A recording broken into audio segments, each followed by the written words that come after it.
जय श्री कृष्ण. स्वागत आहे तुमचं. आता आप्पे पॅनमध्ये मुरमुरे टाकून तर पहा तर काय तयार होते, तुमचा विश्वास बसणार नाही. तर व्हिडिओ संपूर्ण बघा. चला तर मग आपण सुरुवात करू. तर सगळ्यात अगोदर इथे मी 2 कांदे, गाजर, कोथिंबीर, कढीपत्ता आणि हिरवी मिरची घेतलेली आहे. ते सगळं मी थोडंसं जाडसर कट करून घेतलं. नंतर एका चॉपिंग बोर्डमध्ये कांदा, गाजर आणि तुम्ही याच्यामध्ये तुमच्या आवडीनुसार अजून व्हेजिटेबल ॲड करू शकता. मी इथे कांदा, गाजर आणि हिरवी मिरची ॲड केलेली आहे. चॉपिंग बोर्डमध्ये पूर्ण अशी बारीक करून घ्यायची. चॉपिंग बोर्ड याच्यामध्ये का करायची, कारण ते सगळे एकसारखे बारीक होतात म्हणून. नंतर एका बाउलमध्ये साधारण इथे 2 वाटी रवा घ्यायचा आहे. आपण याला सुजीसुद्धा म्हणतो. बारीकवाला रवा वापरलेला आहे मी. 2 वाटी रवा घ्यायचा आणि त्याच्यामध्ये आपल्याला दही न घालता 1 वाटी ताक घालायचं आहे.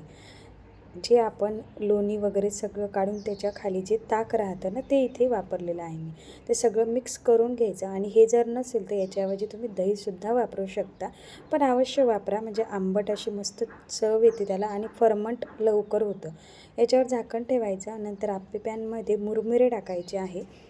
जे आपण मुरमुरे घेतो ते मुरमुरे टाकायचे आहे. सगळे गॅस लावायचा आणि थोडेसे हलकेसे असे भाजून घ्यायचे आहे. गरम करून घ्यायचे आहे, जास्तही नाही. थोडेसे कडक होईपर्यंत गरम करून घ्यायचे आहे. नंतर हे मुरमुरे आपण जे बॅटर भिजवलं होतं ना, रवा, त्याच्यामध्ये हे टाकून द्यायचे आहे. एकदम मस्त होतात हे मुरमुरे. आता याच्यामध्ये टाकले की नंतर आपल्याला सगळे जिन्नस एकत्र करायचे आहे. बघू शकता हे मुरमुरे आता आपण रव्यामध्ये टाकून देत आहे. आता हे सगळ्यात अगोदर व्यवस्थित मिक्स करून घ्यायचं आहे. काय ना, गरम करून घेतल्यानं ते लगेच असे बारीक होतात, म्हणून हे मुरमुरे मी थोडेसे गरम करून घेतले आणि नंतर रव्याच्या बॅटरमध्ये मिक्स करत आहे. पूर्ण एकजीव घ्यायचं. नंतर आपण ज्या भाज्या चॉपरमध्ये कापून घेतल्या होत्या त्या सगळ्या भाज्या त्याच्यामध्ये घालायच्या आहे.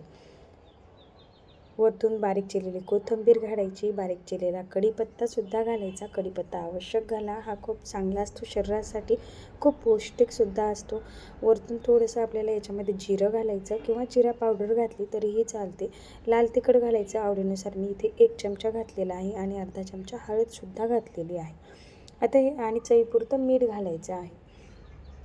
आता हे पूर्ण व्यवस्थित मिक्स करून घ्यायचं आहे. थोडंसं पाणी टाकून मिक्स करायचं आहे. फारसा वेळही नाही लागत आणि चवीला मसाला तर एकदम भन्नाट होते आणि खायला खूपच छान लागते.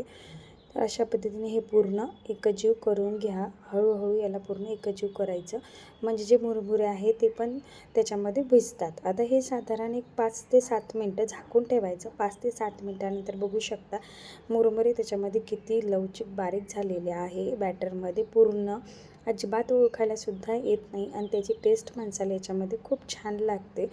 तर पूर्ण परत व्यवस्थित एकजीव करून घ्यायचं आहे. आवश्यकतेनुसार आता आपण याच्यामध्ये थोडंसं अजून पाणी टाकणार आहे कन्सिस्टन्सी मेंटेन करण्यासाठी. तर पूर्ण व्यवस्थित पाणी टाकून मिक्स करायचं आणि नंतर इथे खाण्याचा सोडा पोह्याच्या चमच्याने अगदीच अर्धा चमचा टाका थोडासा, आणि त्याच्याला ॲक्टिवेट होण्यासाठी त्याच्यावर थोडंसं पाणी टाकायचं आणि परत व्यवस्थित मिक्स करून घ्यायचं, जेणेकरून आपला जो सोडा आहे तो ॲक्टिवेट होतो आणि व्यवस्थित आपली नाश्ता तयार होतो. आता हे पूर्ण एकजीव करून घ्यायचं व्यवस्थित.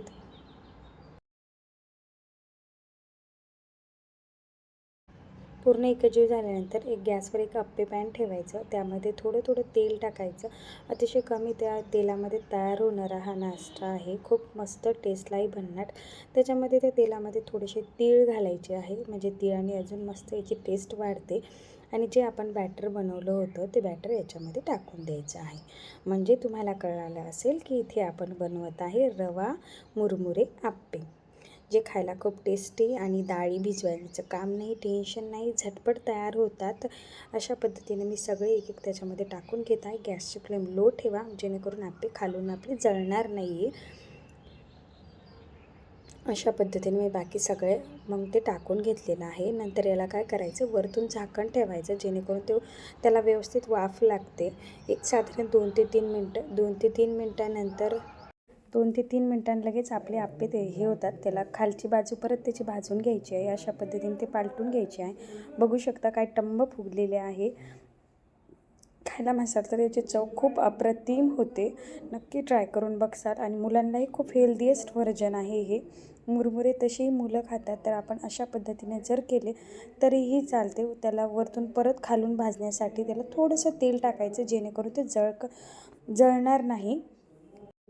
तर अशा पद्धतीने त्याच्या खालची बाजू पण भाजून घ्यायची आणि परत याच्यावर झाकण ठेवून द्यायचं आहे. म्हणजे साधारण 2 ते 3 मिनटं, म्हणजे त्याची सगळी बाजू व्यवस्थित होते खालून वरतून. आणि नंतर आपले इथे आप्पे बघू शकता काय मस्त टम्म फुगलेले आहे आणि किती छान झालेले. असेच तुम्ही या तर अशा पद्धतीनं आपले सगळे आप्पे बघू शकता काय मस्त टम्म फुगलेले आहे आणि भाजलेले पण सगळे व्यवस्थित आहे. तर हेच तुम्ही सगळे नंतर एका प्लेटमध्ये सर्व करू शकता. याच्यासोबत तुम्ही दही, टोमॅटो केचप किंवा ग्रीन चटणी बनवली तर अजूनच उत्तम. खूपच छान आहे. आपले इथे मुरमुरे रवा आप्पे तयार झालेले आहे. बघू शकता काय मस्त झालेले फ्लफी. तर अशा छान छान रेसिपीसाठी या चॅनलला लाईक, शेअर, सबस्क्राईब करायला विसरत जाऊ नका आणि कमेंट देखील करा. बघू शकता आतून पण काय मस्त झालेले आहे. थँक्यू. जय श्री कृष्ण.